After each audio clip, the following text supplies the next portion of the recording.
अरे बाळा, कुठे शोधतो आहेस मला? कधी मंदिरात जातोस, कधी देवाऱ्यापुढे तासनतास बसून अश्रू राहतोस.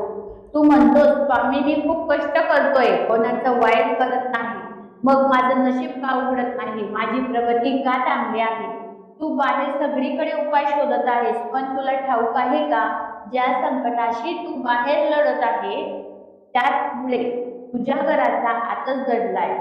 होय, तुझ्या घरातच अशी एक वस्तू आहे जी तुझी प्रगती पायरी पायरीने रोखत आहे. तुझी सकारात्मक ऊर्जा ती वस्तू शोषून घेत आहे. तुला वाटतंय की कोणीतरी तुझ्यावर काहीतरी केलं आहे किंवा तुझे ग्रह फिरले आहेत. नाही रे बाबा, दोष ग्रहांचा नाही, दोष त्या एका गोष्टीचा आहे ज्याला तू रोज पाहतोयस, रोज स्पर्श करतोयस, पण तिच्याकडे पूर्ण दुर्लक्ष करतोयस. ती वस्तू कोणती? विचार कर. ती तुझ्या अगदी जवळ आहे. ती वस्तू तुझ्या घराच्या अशा भागात आहे जिथून तुझा रोजचा प्रवास सुरू होतो. तुला वाटेल मी कोणत्याही अंधश्रद्धेबद्दल बोलत आहे. नाही, हा निसर्गाचा नियम आहे. प्रत्येक वस्तूला स्वतःची एक ऊर्जा असते. आता नीट ऐक, जेव्हा तू सकाळी उठतोस तेव्हा सगळ्यात आधी तुझी नजर कुठे जाते?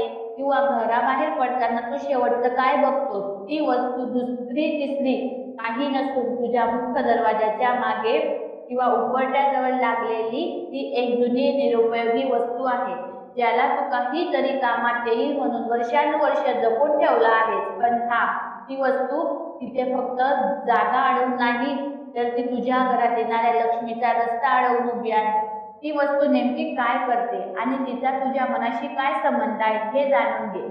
माणूस वस्तूंना कवटाळून धरतो कारण त्याला भूतकाळाची भीती असते.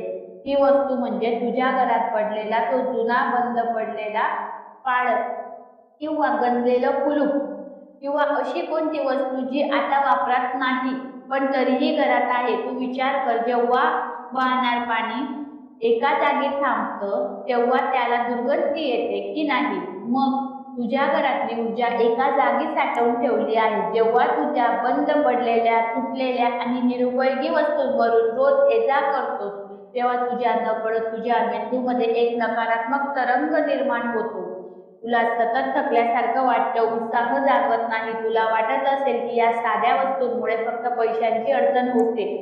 असं नाही, नीट लक्ष देऊ नये. त्या वस्तूचा थेट परिणाम तुझ्या घरातल्या नात्यांवर होतो. जेव्हा जेव्हा तू त्या वस्तूंचा जवळून जातोस तेव्हा तुझ्या मनात चिडचिड वाढते. तू घरातल्या लोकांना विनाकारण ओरडतोस. घराचा मुख्य दरवाजा हा केवळ माणसांच्या येण्या जाण्याचा रस्ता नसतो, तो नशिबाचा रस्ता असतो. तिथूनच सुख आणि समृद्धी आत येत असते आणि तो नेमकी तिथेच ती जड निरुपयोगी वस्तू ठेवून दिली आहे. ती वस्तू म्हणजे तुझ्या जुन्या आठवणींचा आणि जुन्या अपयशाचा ढग आहे. आता वेळ आली आहे की ही वस्तू तिथून हटवली तर काय चमत्कार होईल हे पाहण्याची. बघता, प्रगती म्हणजे फक्त पैसा कमवणे नव्हे तर आयुष्यात पुढे जाणे. तू रोज देवाकडे प्रार्थना करतोस की माझं अडकलेलं काम पूर्ण होऊ, पण निसर्गाचा नियम काय सांगतो? जोपर्यंत तू जुन्या गोष्टी सोडत नाहीस तोपर्यंत नवीन गोष्टींसाठी तुझ्या आयुष्यात जागा कशी तयार होणार? ती वस्तू जी तुझ्या घरात धूळ खात पडली आहे, ती तुझ्या प्रगतीचा वेग मंद करत आहे. जसे कपड्याला लागलेला डाग संपूर्ण कपड्याचे सौंदर्य घालवतो, तशीच ही एक वस्तू तुझ्या संपूर्ण घराचे वातावरण दूषित करते. आता तुला पडलेला प्रश्न मी जाणतो, तू विचार करतोयस ना, तुझ्या घरात तर खूप वस्तू आहे, मी नेमकी कोणती वस्तू हटवू? उत्तर अगदी साधे आहे. ज्या वस्तू तू मागच्या 6 महिन्यात एकदाही वापर केल्या नाही आणि जी वस्तू पाहिल्यावर तुला आनंद होत नाही, उलट मनात एक प्रकारचा जडपणा येतो, तीच वस्तू. ती वस्तू काही लोक घरात तुटलेले वाजते, बंद पडलेली घड्याळ किंवा जुनी पादत्राणे मुख्य दरवाजाजवळ साठवून ठेवतात आणि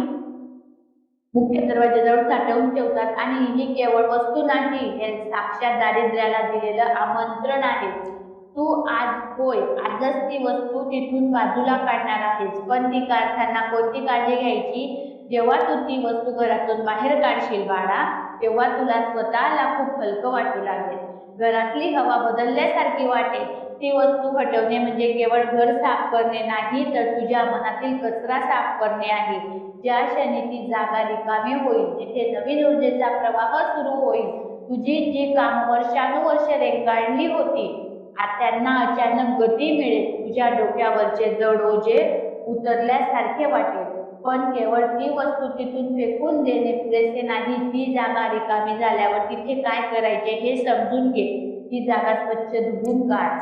तिथं थोडं पाणी, हळद शिंपड. कारण जिथे स्वच्छता असते तिथे मोकळी हवा असते. तिथेच माझा लक्ष्मीचा वास देखील असतो. तुला वाटत होतं ना की चमत्कार कुठे घडतात? चमत्कार बाहेर नाही, तुझ्या घरातल्या या गोष्टी बदलात घडलेला आहे. जेव्हा तू हा व्हिडिओ बदल करशील, जेव्हा तुझ्या घरात येणारा पाहुणा देखील आनंदाने येईल, घरातली भांडण कमी होतील. आता शेवटचा आणि सगळ्यात महत्त्वाचा सल्ला जो तुझे आयुष्य कायमचे बदलून टाकेल. बाळा, आता तुझा संभ्रम दूर झाला असेल. जी वस्तू तुझी प्रगती रोखत होती ती कोणतीही बाहेरील शक्ती नव्हती, तर तुझ्याच घरातील अनास्था होती. ती वस्तू मान दिलास, पण त्या वस्तूने निर्माण केलेल्या नकारात्मकतेला ओळखू शकला नाही. आता उशीर करू नकोस. उठ आणि तुझ्या घराचा तो कोपरा स्वच्छ कर. जेव्हा घर मोकळं होतं तेव्हा तुझं मनही मोकळं होईल.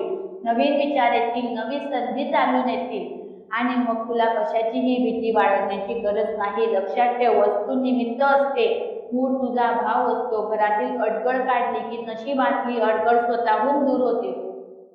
मग तू म्हणशील, स्वामी हे इतकं सोपं होतं. होय, निसर्गाचे नियम सोपेच असतात. माणूस मात्र ते गुंतागुंतीचे करत असतो. आता तू पाऊल उचललंच आहेस तर माझी कृपा तुझ्यावर कायमच राहील. तुझ्या घरात सुख, शांती आणि समृद्धीचा अखंड प्रवाह सुरू राहील. घाबरू नकोस.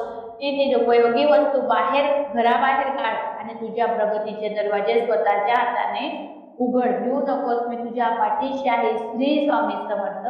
श्री स्वामी समर्थ. व्हिडिओ आवडला असेल तर चॅनलला लाईक करा, शेअर करा आणि कमेंटमध्ये नक्कीच स्वामी समर्थ महाराजांना श्री स्वामी समर्थ नक्की लिहा. आणि असेच नवनवीन आणि मोटिवेशनल व्हिडिओ पाहण्यासाठी स्वामी कृपा या चॅनलला नक्की सबस्क्राईब करा. धन्यवाद.